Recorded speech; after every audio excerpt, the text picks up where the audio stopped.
Que o Senhor Jesus fale aos nossos corações, que Ele fale a todos nós que estamos aqui reunidos, aos nossos irmãos que estão na internet nos acompanhando pela nossa fanpage no Facebook, nosso boa noite, graça e paz, amém? Na semana passada eu tentei lhes falar sobre o que os nossos filhos e filhas precisam saber. Eles precisam saber algumas coisas sobre o reino, sobre Deus, e tentei lhes dizer também que uma verdade, para ser verdade, ela tem duas maneiras de ser comprovada. Uma delas é a científica, e a outra é através do testemunho. E como Deus não pode ser provado através da ciência, porque Ele não é objeto de ciência, apesar da ciência apontar para o alto, Ele não é objeto de ciência. Deus, Ele é provado e testificado através do testemunho. Através do testemunho dos que viram ou ouviram sobre Ele. E atentei a todos nós como igreja, como pais e mães, como adultos responsáveis por influenciarmos uma geração, de uma pesquisa da Universidade da Família, que na igreja por ano, as crianças ficam 72 horas com os pais, e na convivência familiar ela fica 3.600 horas por ano em média. A igreja é uma cooperadora da testificação de Deus na vida dos nossos filhos.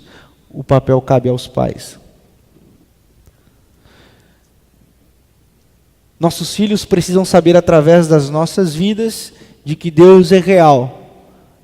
Cabe a nós, pais, provarmos e testificarmos na vida deles e para a vida deles que Deus é real. Tentei expressar essas coisas. Disse também, e algumas pessoas não gostaram disso que eu disse, mas não tem problema, porque a lei da gravidade, você pode gostar ou não dela. Se eu disser, solta a Bíblia, ela cai, você fala, não concordo, o problema é seu, ela vai cair. Então, pensando nisso, goste eu ou você, ou não, eu disse, se você não faz, os seus filhos não vão fazer. Ou se você faz de um jeito que não deve ser feito, os seus filhos não vão pegar gosto pelo o que e como deve ser feito. Fiz 3 questionamentos. Você deseja que o seu filho tenha amigos saudáveis, que levam eles para os bons caminhos, que partilham da mesma fé, ou se não partilham da mesma fé, que tenham uma boa vibe de vida para eles? Sim, desejo. Mas você tem esse tipo de relacionamento? Você deseja o seu filho cooperando nas atividades da igreja, servindo em algum ministério, sendo instrumento de Deus para a testificação do reino, para a sinalização de que Deus tem a ver com pessoas e pessoas têm a ver com Deus? Você queria o seu filho, você sonha com o seu filho fazendo essas coisas? Sim, sonho, mas você faz isso? Você faz isso?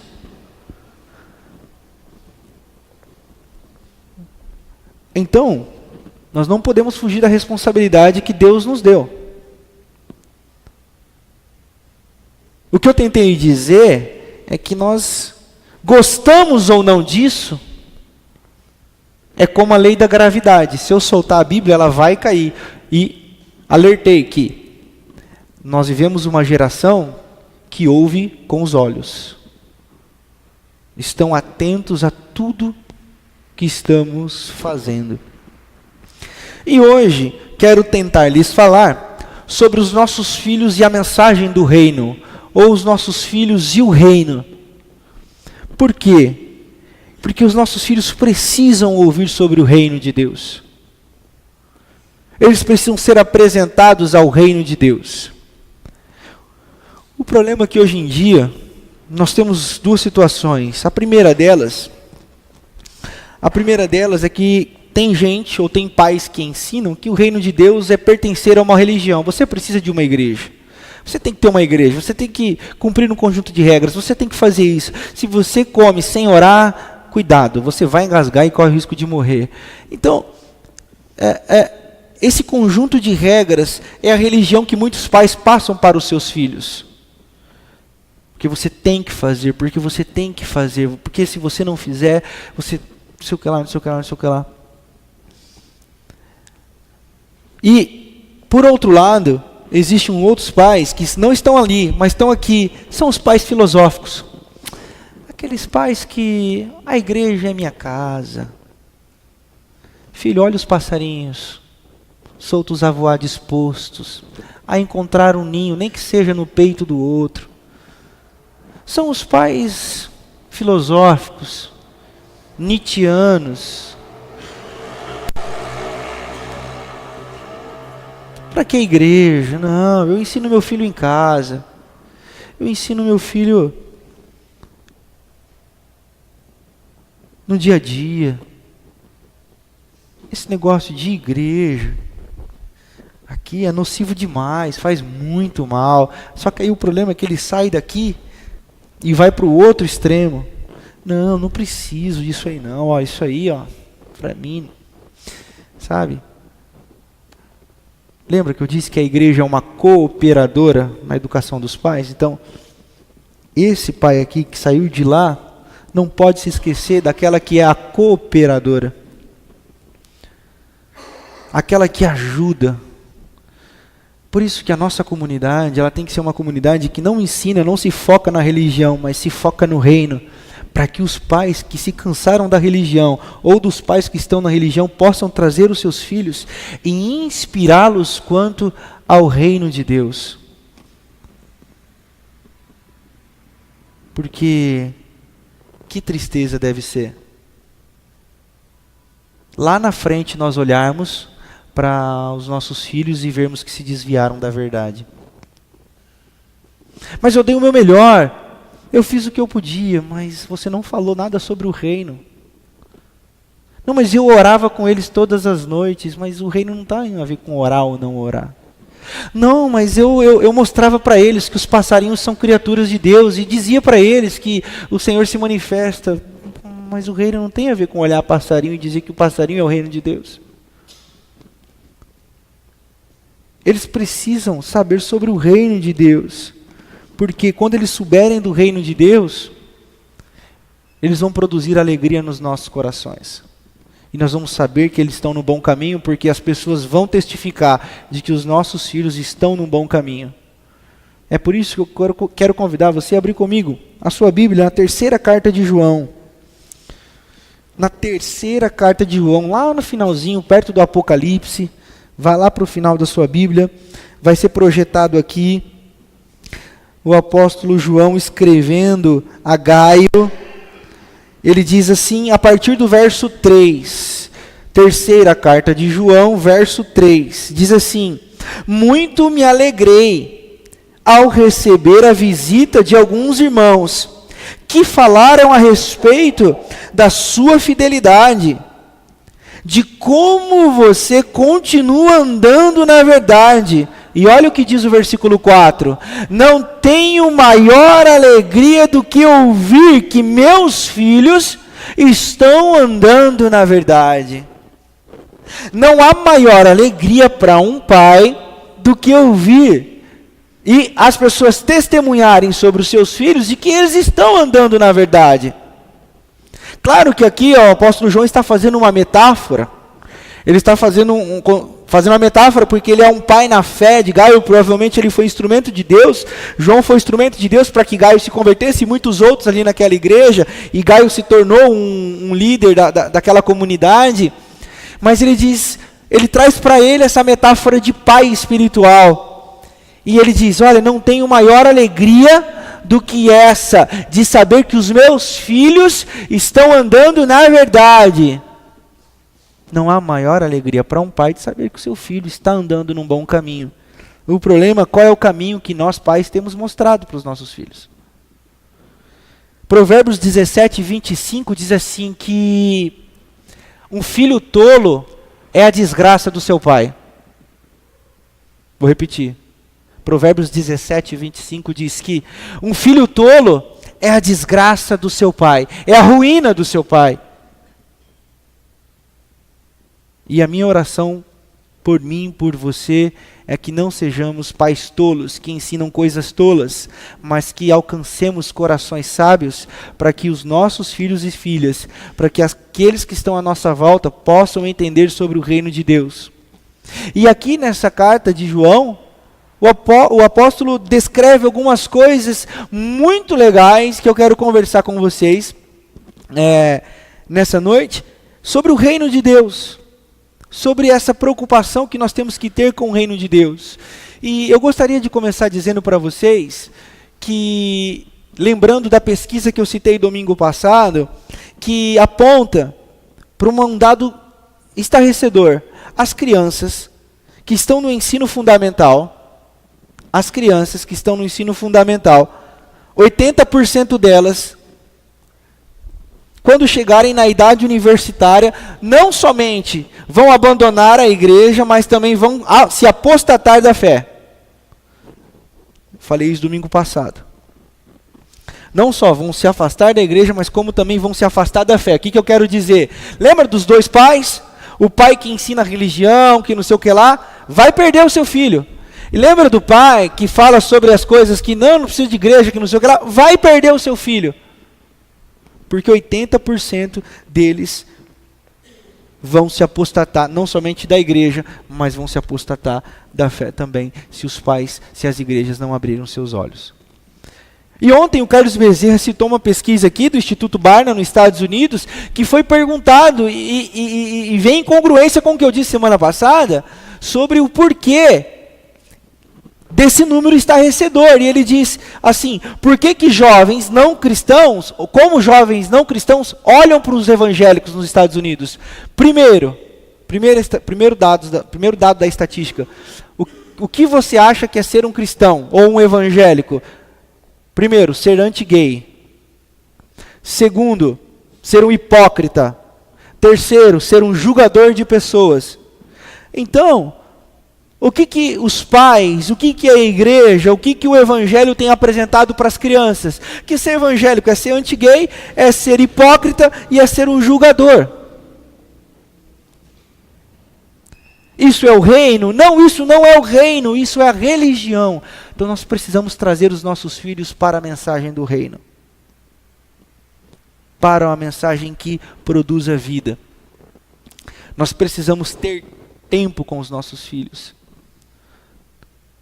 Essas 3.600 horas precisam ser de qualidade. E qualidade não significa 2, 3, 4, 5 horas. Pode ser 15 minutos, mas 15 minutos de qualidade. Você pode fazer da sua comunidade, a nossa comunidade, um lugar para você inspirar o seu filho de que vale a pena ser cristão, de que vale a pena servir a Deus.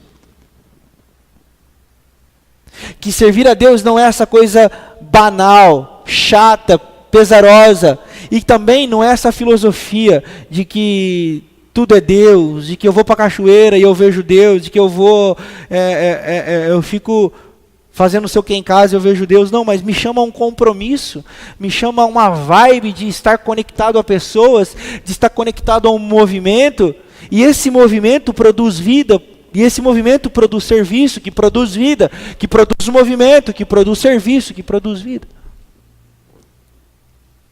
Um dos maiores treinadores de futebol americano dos Estados Unidos, futebol americano universitário, estava dando uma entrevista e ele disse uma coisa muito interessante. Ele dizia dos títulos dele, e o cara ele é o Tite, ou Fábio Carilli também, está no mesmo nível. E ele dizia assim, o futebol é isso, o futebol é aquilo, que não sei o que lá, mas uma coisa que, assim, você tem que se dedicar, você tem que fazer isso, tem que fazer aquilo, porque, olha, eu mal conheço os meus filhos. Opa! Você mal conhece os seus filhos.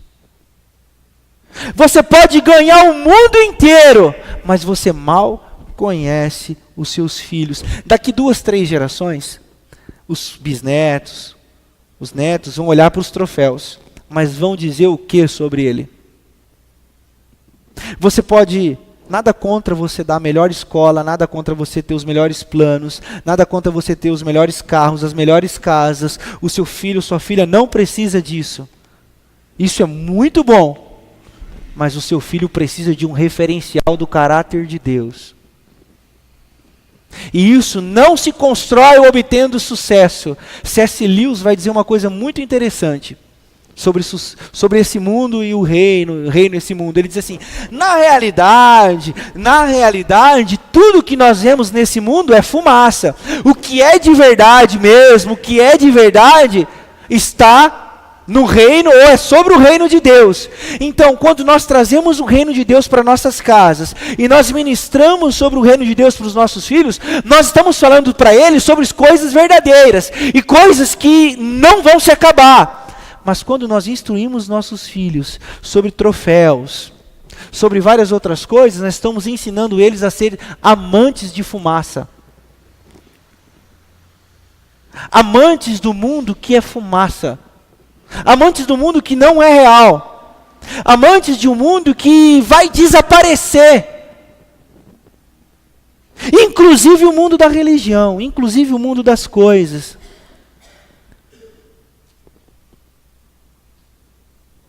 Eu não estou aqui para dizer o que você deve fazer ou não deve fazer com o seu filho, mas eu estou aqui para dizer o que você deve sinalizar para o seu filho. Sinalize sobre o reino de Deus. Fale sobre o reino de Deus.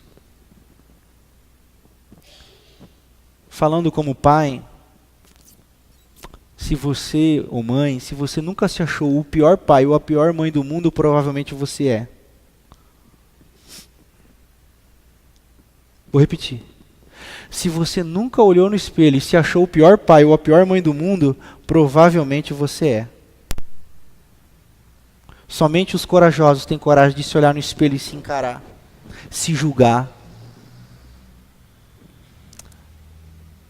Há um caminho que diz que a sabedoria, ela vem com consciência e cicatrizes. Vou repetir. Há um caminho que diz que a sabedoria vem com conhecimento e cicatrizes. E nós não podemos falar do reino se nós não tivermos a capacidade de olharmos para nós e dizermos: preciso mudar. Preciso rever meus caminhos.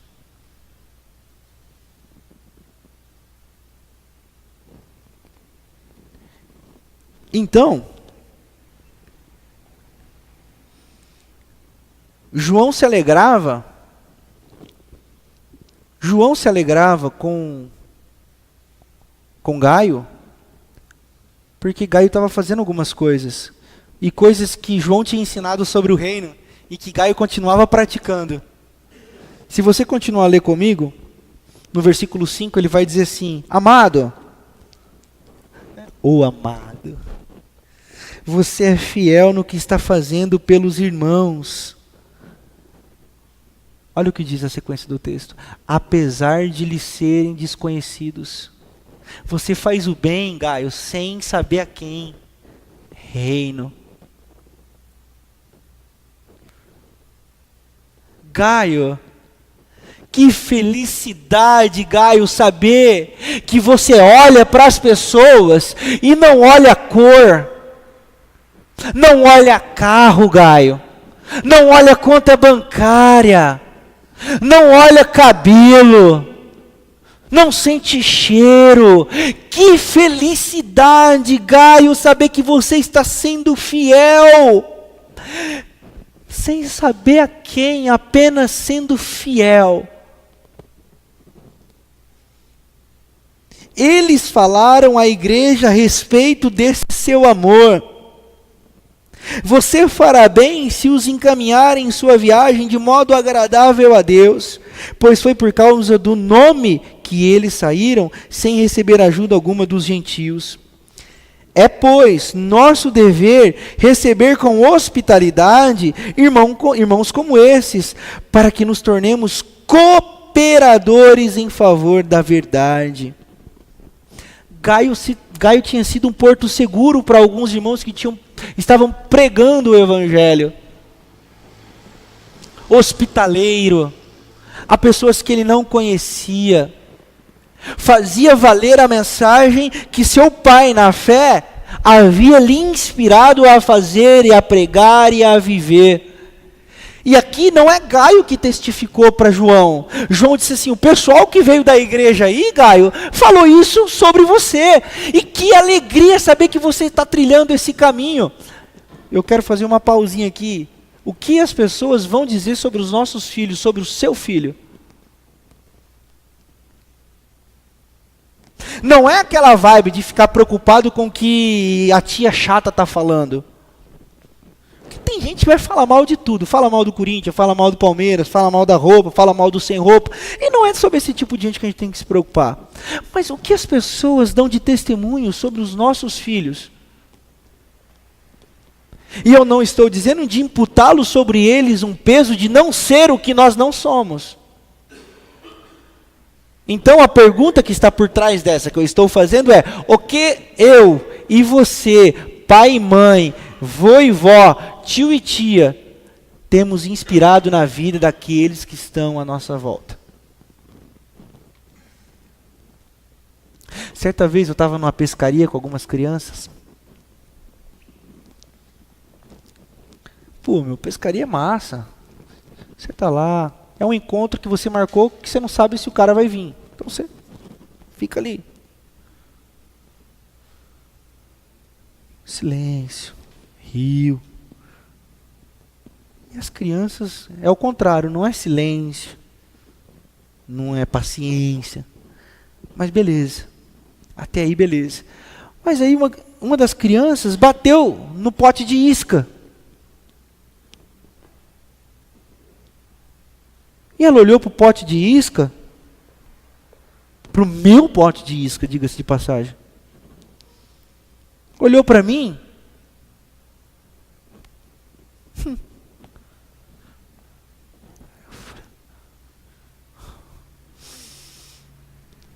Abençoei.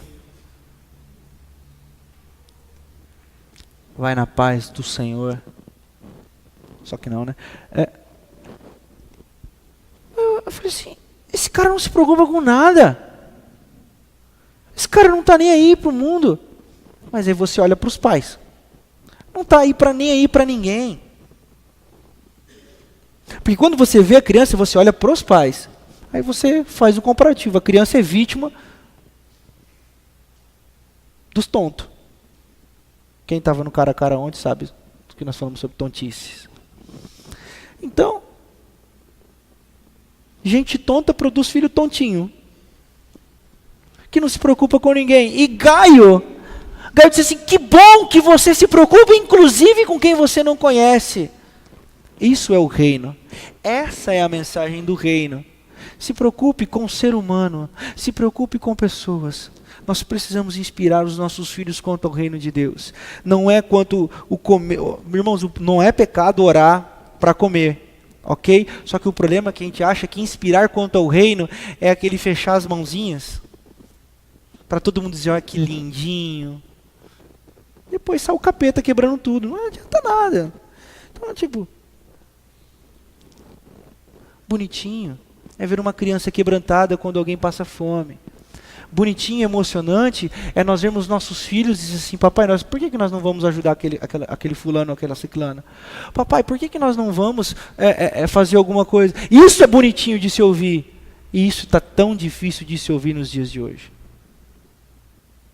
Eu vejo o pai colocando terno em filho, vestido na filha. Olha que lindo, olha, vai para a igreja, que maravilha. Isso não é o reino de Deus. Esses dias eu vi um vídeo do menino que sabia todos os versículos. Eu ia passar vergonha perto daquele menino. Pai de Ruth, fulano. A filha de Ruth, ciclana. A sogra de Ruth, Beltrana. Eu falei: velho, se ele tivesse mentindo também não passaria. Eu também não sabia. Mas o quanto que ele tem sido inspirado quanto ao reino, ou ele vai ser uma máquina de recitar versículo?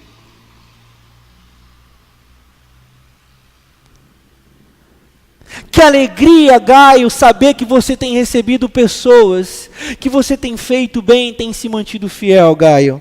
Que alegria. Ele continua dizendo: olha só, existia um outro filho lá no meio daquela comunidade. Escrevi à igreja, olha aí, apareceu o cara, olha o nome, Diótrefes, com um nome desse não tem como ser gente boa, que gosta muito de ser o mais importante entre eles, não nos recebe. Portanto, se eu for, chamarei a atenção dele para o que está fazendo com suas palavras maldosas contra nós. Não satisfeito com isso, ele se recusa a receber irmãos, impede os que desejam recebê-los e os expulsa da igreja. Esses são os pequenos Césares que as igrejas têm formado. Filhos arrogantes, filhos prepotentes, filhos que acham que o mundo gira em torno da vida deles, filhos que pouco se preocupam com os outros, são Diófetres. Um monte de Césares, pequenos Césares. Por que pequenos Césares? Eu vou explicar. Pequenos Césares é em relação ao imperador romano, que comandava toda a vida política, social, econômica das cidades naquela época. César era um tirano. César, ele se achava Deus. César se achava a luz do mundo. César se achava, ele a mensagem de boa nova. César se achava um semideus na terra, ou o próprio Deus encarnado na terra. Então, quando ele diz, olha, esse caminho o que meu outro filho está tomando é um caminho de César. E como me preocupa também ver os nossos filhos trilhando o caminho de César. O caminho do egoísmo. O caminho do tudo gira ao meu redor. Por quê? Porque os pais são produtores de pequenos Césares. Os próprios pais produzem isso no coração dos filhos.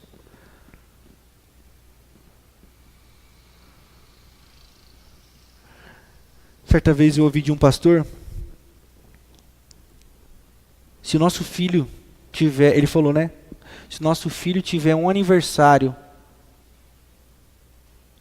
2 aniversários por semana, nós vamos comprar 2 roupas novas por semana para ele ir, ou para ela ir nos 2 aniversários.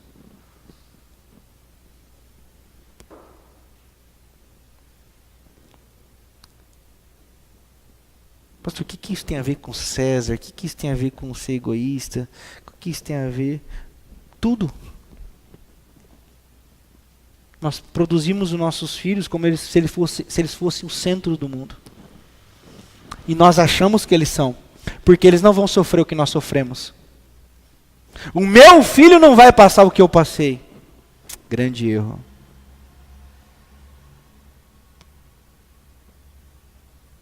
Blindar os filhos do sofrimento é cair num caminho de César.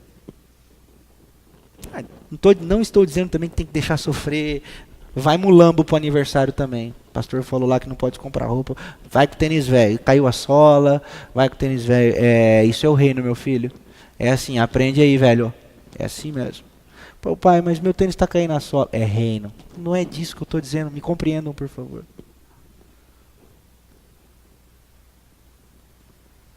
Meu filho está chorando, está sofrendo. É para chorar, é para sofrer mesmo. O pastor falou lá que eu não posso fazer, tem que sofrer para largar de ser besta, para aprender a ser gente. Não é disso que eu estou falando também. O que eu estou dizendo é que às vezes a gente fica de um lado demais, a gente fica do outro lado demais e nos esquecemos do reino.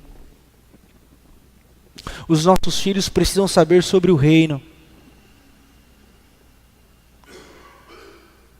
Os nossos filhos precisam aprender sobre o que é bom, combater o que é mal.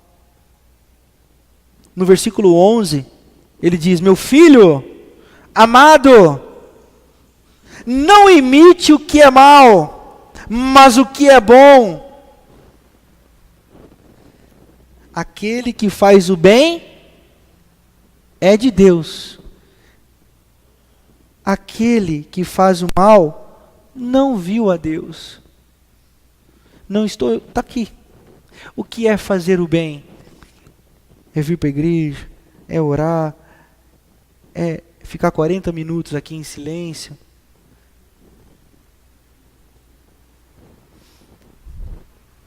É contemplar a cachoeira. Fazer o bem é o quê, pastor? Irmãos,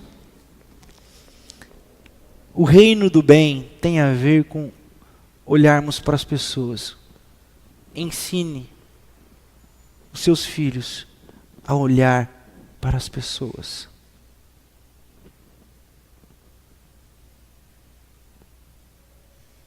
Como você trata as pessoas perto do seu filho?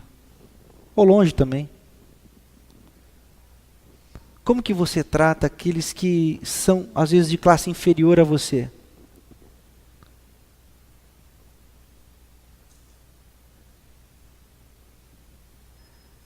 Imite o que é bom.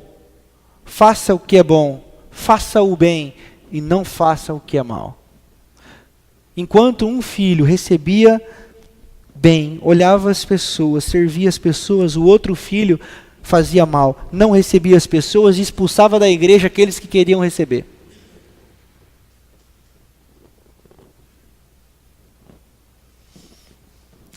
No reino de Deus, as pessoas são bem recebidas. No reino de Deus, as pessoas são bem tratadas. No reino de Deus, as pessoas são valorizadas. No reino de Deus, as pessoas são abraçadas. Tem tudo o que o reino de César não tem. No reino de César, as pessoas são maltratadas. No reino de César, as pessoas são mortas. No reino de César, as pessoas são classificadas por sua cor, por sua etnia, por sua classe social. No reino de César, as pessoas têm preconceito umas com as outras. No reino de César, ninguém olha para ninguém. É Deus por mim e eu contra todos. No reino de César não existe o nós.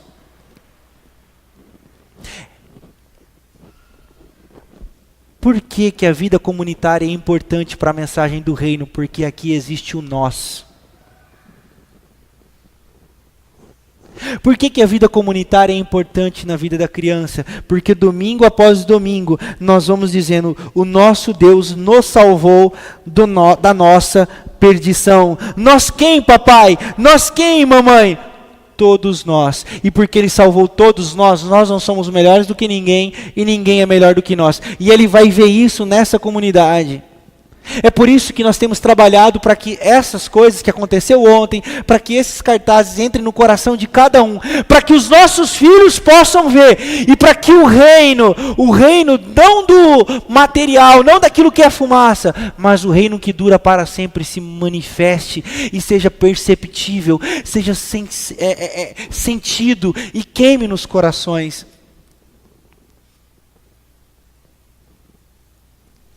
A comunidade atua como cooperadora. Aquilo que o pai e a mãe falam em casa, aquilo que o papai e a mamãe dão exemplo em casa, aquilo que o papai e a mamãe dão de exemplo no mercado, aquilo que o papai e a mamãe dão de exemplo no churrasco da família, aquilo que o papai e a mamãe dão de exemplo no dia a dia, ele vê acontecendo na vida da comunidade. Ele vê a comunidade trabalhando para que aquilo que ele viu nos pais aconteça. Então o que acontece? Há um encaixe de ideias, há um encaixe de verdades, e ele vai montando a lógica do reino. E quando ele chega na idade da crise, ele diz: Deus é real. Eu não sei se Deus é real, mas eu conhecia pessoas que amavam umas às outras. Se Deus é real, eu não sei, mas que eu vi as pessoas estendendo a mão para os que sofriam, eu vi. Se Deus é real, eu não sei, mas que meu pai e minha mãe socorriam e serviam e tinham o prazer de servir. E isso eu via na conversa deles em casa, sentado, andando pelo caminho, como eu citei Deuteronômio semana passada: ensine a criança pelo caminho, assentada, em todo canto. Eu via isso nos meus pais. Agora, se Deus é real, eu não sei, mas que eu via eles na minha comunidade local e nos meus pais, isso eu via. Isso eu via.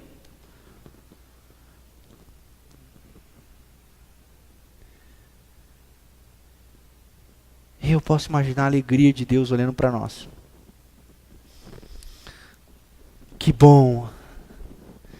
Que bom que você veio para o espelho. Você não se acha bom o suficiente. Lembra do espelho lá do começo da mensagem? Senhor, eu preciso de ajuda. Eu não sei, eu não sou um bom pai, eu não sou uma boa mãe. Eu preciso de ajudar. Que bom, pensei que você nunca fosse vir pedir. Então, eu tenho orgulho de ver que você está caminhando na verdade.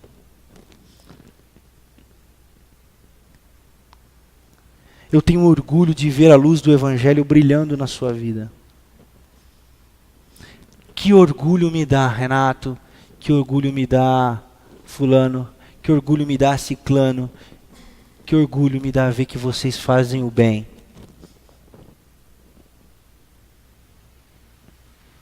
Que bom ver que vocês estão envolvidos com a causa dos que sofrem. Que bom.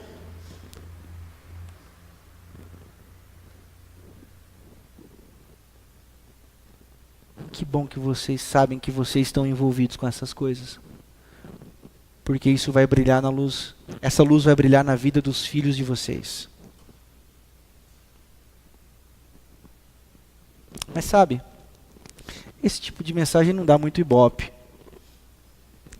É lento, é vagaroso, é mais difícil para você passar para o seu filho, porque aquele Césarazinho que mora lá dentro vai lutar muito ainda. Mas que a sua luz brilhe na vida do seu filho, da sua filha. Acredite e viva isso intensamente. A minha oração é que a nossa comunidade se una. Comece a olhar para dentro das suas próprias casas.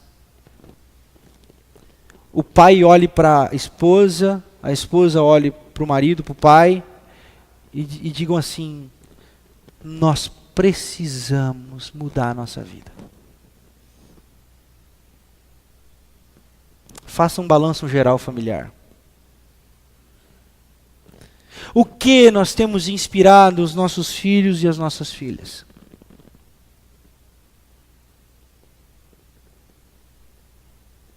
Qual é o prazer que nós temos de estar na comunidade e o que isso tem inspirado os nossos filhos e as nossas filhas? Qual que é o prazer que nós temos de estarmos com irmãos e irmãs e o que isso tem inspirado os nossos filhos e as nossas filhas?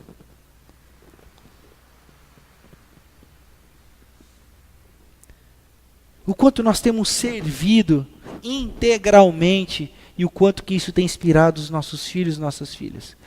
E só para lembrar aí, né? Os canais de influência na vida de uma criança: primeiro mãe, segundo pai, terceiro avós, quarto tios e tias e quinto familiares mais próximos. Pastor entra em sétimo, professora da escola bíblica em nono. Família. Você tem sobrinho, neto, neta, pessoas próximas a você, inspire quanto ao reino. As crianças precisam ouvir essa mensagem do reino, para que lá na frente nós possamos dizer as palavras que João disse. Que alegria! Eu não tenho maior alegria do que saber que os meus filhos estão andando na verdade. E a verdade não é uma doutrina, a verdade não é uma denominação, a verdade é a comunidade em movimento sinalizando o reino de Deus.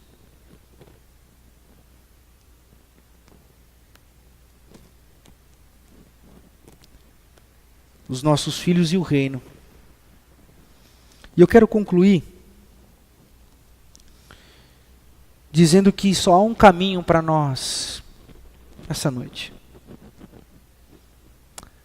É nos derramarmos no Senhor. É irmos aos pés da cruz e dizermos: Senhor, tem misericórdia de mim. Ajuda-me a mim. Eu preciso inspirar os meus filhos. Senhor, que eu não perca os meus filhos, a minha filha, o meu neto, o meu sobrinho.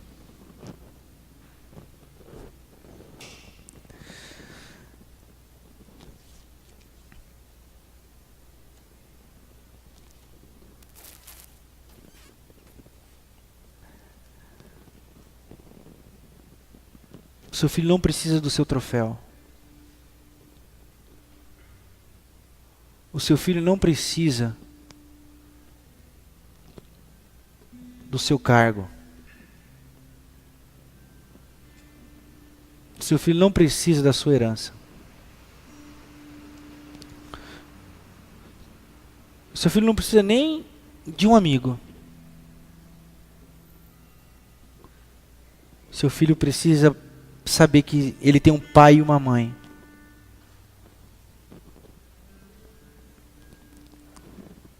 Tem um pai e uma mãe que conhecem a Deus, que buscam a Deus, que querem servir a Deus, e que ouviram a voz de Deus. E porque ouviram a voz de Deus,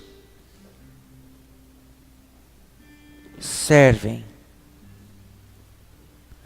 se entregam, amam, se compadecem, inspiram.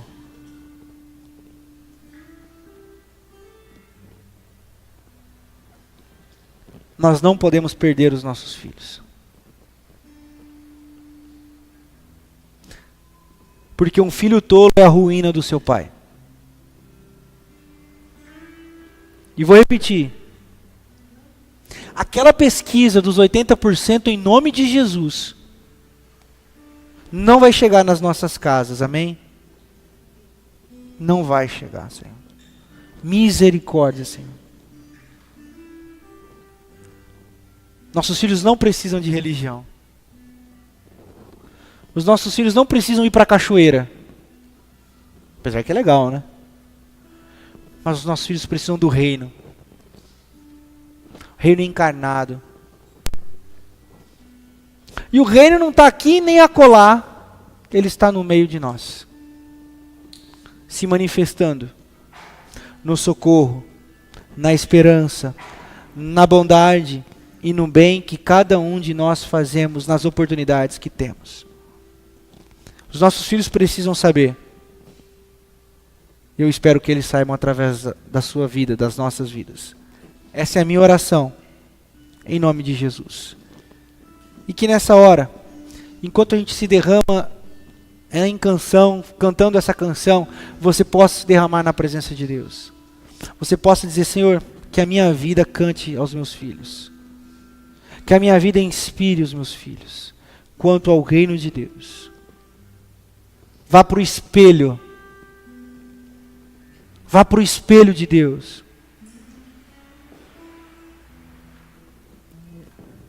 E Ele vai te socorrer. Amém. Vamos ficar de pé e cantar essa canção.